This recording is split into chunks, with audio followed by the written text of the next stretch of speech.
الحمد لله وكفى وسلام على عباده الذين اصطفى أما بعد۔ اللہ تعالیٰ کو جن باتوں کا خاص طور پہ احساس ہے اور جو وہ اپنے بندوں سے چاہتا ہے ان میں ایک چیز پاک ہونا ہے۔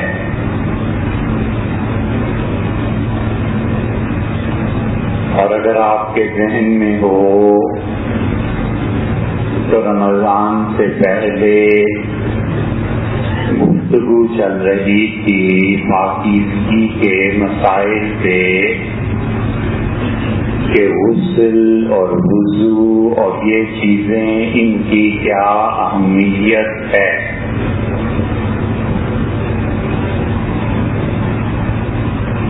اللہ تعالی نے جتنا ضروری قرار دیا ہے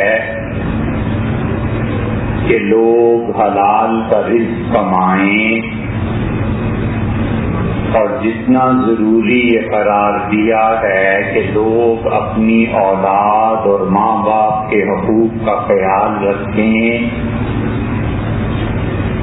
اتنا ہی ضروری یہ قرار دیا ہے کہ لوگ اپنی بنیادی زندگی طہارت، پاکیزگی اور اللہ کے اصولوں کے مطابق گزاریں۔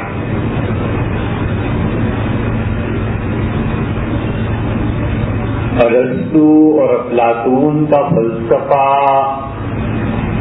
اور اسلام نے اس کے مقابلے میں جو فلسفہ بتایا اور جو تہذیب اسلام کے نام پہ چھائی یا غالب آئی، ان سب موضوعات پر اگر بحث کرنا ہو تو کوئی مسئلہ نہیں۔ اللہ تعالیٰ کا احسان ہے کہ بینکنگ پہ بات شروع کریں اور سال بھر کرتے رہیں لیکن وہ آپ کے کسی کام کی چیز ہے نہیں۔ مزارعت پہ بات شروع کریں کہ بٹائی اور زمین پہ مزارع کا رکھنا یہ جائز ہے یا ناجائز ہے تو مہینوں اس پہ گفتگو ہو سکتی ہے، کتابوں میں یہ سب کچھ لکھا ہے، لیکن عملاً آپ کی زندگی میں اس 6 مہینے کی بحث سے فرق کیا پڑا؟ تو کیوں نہ ایسی بات کریں کہ ہم اور ہماری آئندہ نسلوں کے کام آئے۔ لوگ کہتے ہیں کہ اولاد کی تربیت کی بات کی جائے اور یہ عرض کرتے ہیں کہ اب جس بچے کی عمر 25 سال ہے،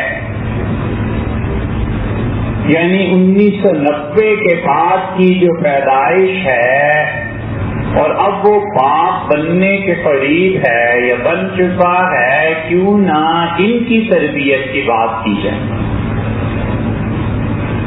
اس لیے کہ وہ نسل ایسی آئی ہے جس نے پرورش پائی ہے موبائل میں، انٹرنیٹ پہ، ان چیزوں پہ، تو وہ زیادہ اس کے مستحق ہیں۔ ان کی اولاد تو جب بڑی ہوگی تو ہوگی، یہ باپ بھی اس کو ڈیزرو کرتے ہیں کہ یہ اپنی تربیت کریں اور کرائیں۔ اس لیے اللہ تعالیٰ نے یہ جو فرمایا ہے کہ جو حب المتطہرین، اور ہم بہت محبت کرتے ہیں ان لوگوں سے جو بہت پاک رہتے ہیں،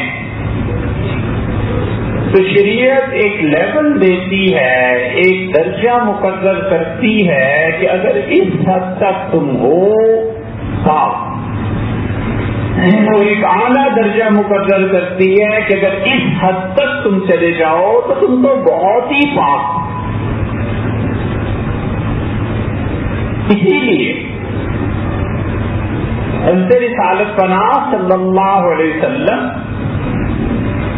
لوگوں کو اس بات پر آمادہ کرتے تھے، ابھارتے تھے کہ لوگ ایسی چیزوں کا استعمال نہ کریں جس کی وجہ سے ان کو وضو میں دقت ہو.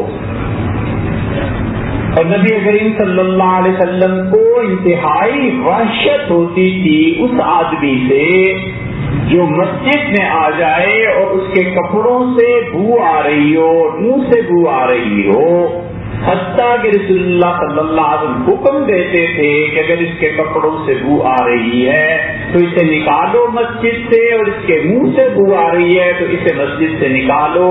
اور فرماتے تھے اس وقت آنا مسجد میں جب تمہارے منہ اور کپڑوں کی بو زائل ہو جائے.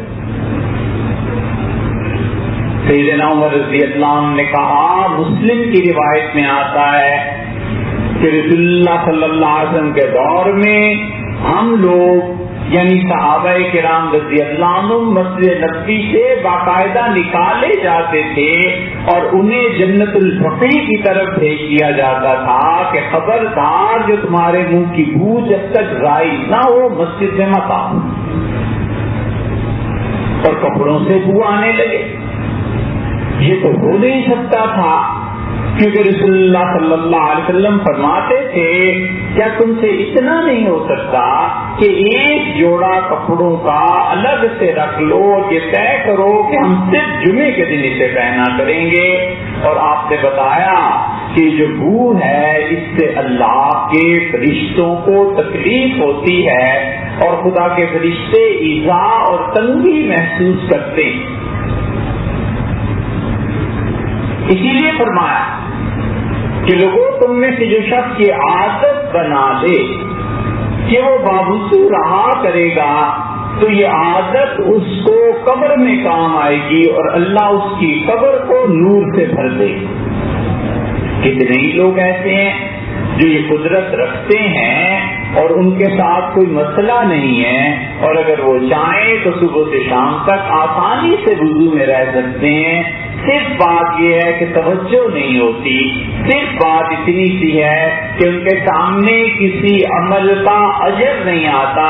ورنہ آسان بات اللہ نے بعض لوگوں کے لیے رکھی ہے کہ وہ فجر کے وقت وضو کریں، سو گئے، پھر دکان پہ آفس میں آئے، کہیں آئے اور وضو کر کے آئے اور پھر ظہر کی نماز حتیٰ کہ اس وضو سے پڑھ لی. یہ سب چیزیں ایسی ہیں جو اللہ کو بہت پسند ہیں کہ یہ میرا بندہ انتہائی پاک رہنا چاہتا ہے.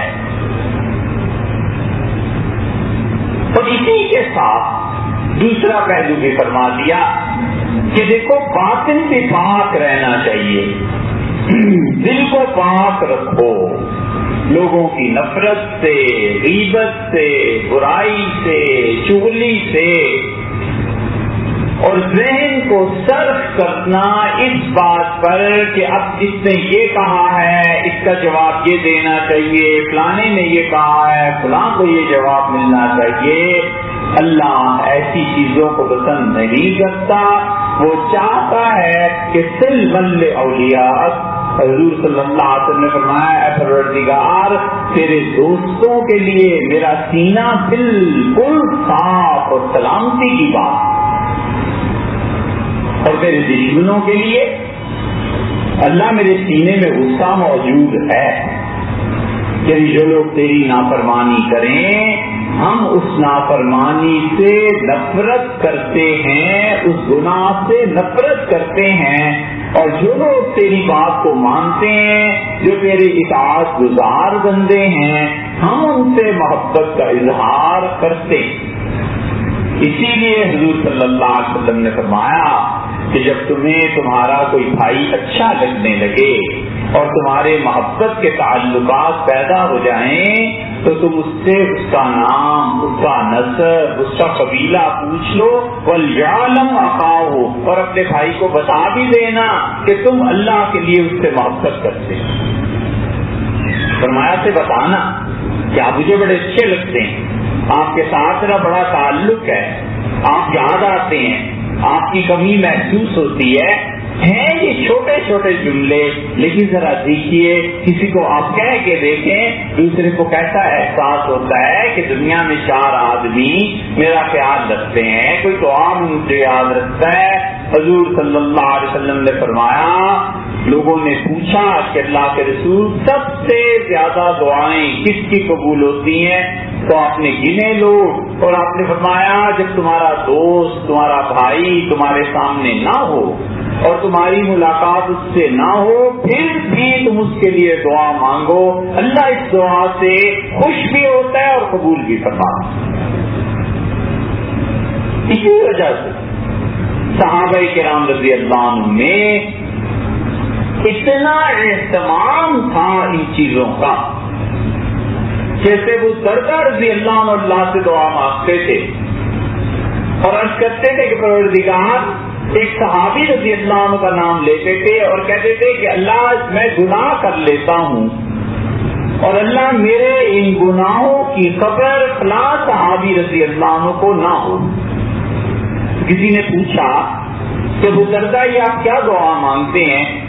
تو کہنے لگے میرا بڑا اچھا دوست تھا، اب اللہ کے ہاں چلا گیا، اور حضور صلی اللہ علیہ وسلم نے فرمایا تھا کہ تمہارے اعمال میرے سامنے پیش کیے جائیں گے، اور میری امت کے اعمال اگر اچھے ہوں گے میں اللہ کا شکر ادا کروں گا، اور اگر تم کوئی غلط کام کرو گے تو میں اللہ سے معافی مانگوں گا۔ اور پھر رسول اللہ صلی اللہ علیہ وسلم سے فرمایا کہ جو اعمال تم کرتے ہو نا، یہ جو کرتوت ہیں، حرکتیں ہیں، بڑے بڑے گناہ ہیں، اسی طرح بڑی بڑی نیکیاں ہیں، اچھے کام ہیں اور اللہ کی اطاعت ہے، یہ سب کی سب چیزیں تمہارے والدین، تمہارے اعزاء، تمہارے رشتے داروں کے سامنے اور تمہارے دوستوں کے سامنے رکھی جاتی ہیں، اور وہ آخرت میں برزخ میں سے دیکھتے ہیں۔ تو ابو دردہ رضی اللہ عنہ نے کہا مجھے اس دوست سے بڑی محبت تھی اور میں اللہ سے دعا مانگتا ہوں کہ اے رب اس کے سامنے میرے اعمال نہ جائیں، ایسے نہ ہو قیامت میں ملاقات ہو اور وہ مجھ سے منہ پھیر لے اور مجھے بتائے کہ ابو دردہ تم زندگی میں یہ گناہ میرے پاس کرتے رہے، تو مجھ سے کیسے ملے؟ حضرت عبد الرحمن ابن عوف رضی اللہ عنہ کا انتقال ہوا اور یہ بحث چھڑی کہ حضور صلی اللہ علیہ وسلم کی قبر مبارک کے ساتھ ان کی قبر بنائی ہے۔ کئی مرتبہ یہ بحث ہوئی۔ سیدنا عمر رضی اللہ عنہ کی تدفین کے بعد یہ بحث ہوئی ہے عبد الرحمن ابن عوف رضی اللہ عنہ کے لیے، پھر یہ بحث ہوئی ہے حسن رضی اللہ عنہ کے لیے، پھر یہ بحث ہوئی ہے عمر بن عبدالعزیز رحمۃ اللہ علیہ کے لیے، کیونکہ روضہ مبارک میں جگہ ابھی تک خالی ہے۔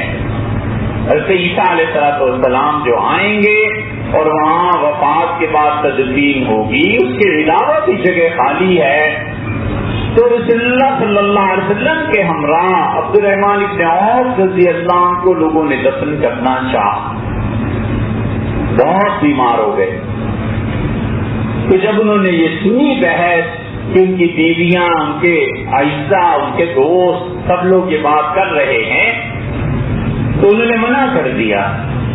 انہوں نے کہا عبد الرحمن کبھی بھی اتنا نیک نہیں ہوا کہ رسول اللہ صلی اللہ علیہ وسلم کے پہلو میں دفن کیا جائے۔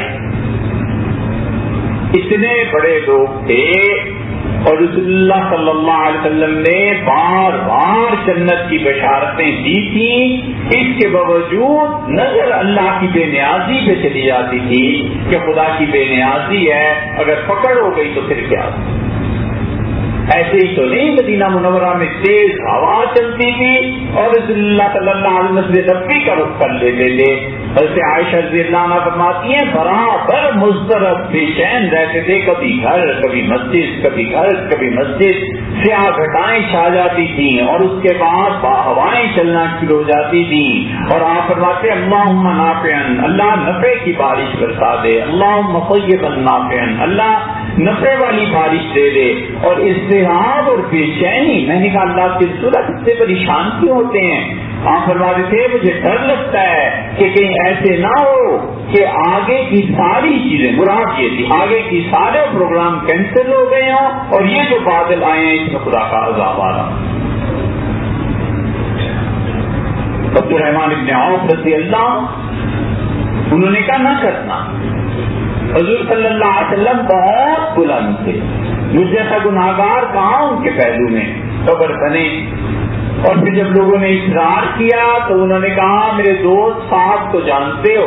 لوگوں نے کہا ہاں۔ فرمایا سعد کو مجھے سعد سے بڑی محبت تھی، اور ایک دن کہیں جہاد میں جا رہے تھے تو سعد نے مجھ سے کہا کہ کچھ کوشش کرو، کوئی بات کرو۔ عبد الرحمان موت کے بعد بھی اکٹھے رہے۔ میں نے کہا آسان ہے۔ پوچھا کیسے؟ تو میں نے کہا ہم یہ طے کر لیں کہ جب جو ہم میں سے پہلے مر جائے گا اس کے ساتھ دوسرے کی قبر بنے گی، اس کا خیال کرے گا۔ تو ہم نے وعدہ کر لیا۔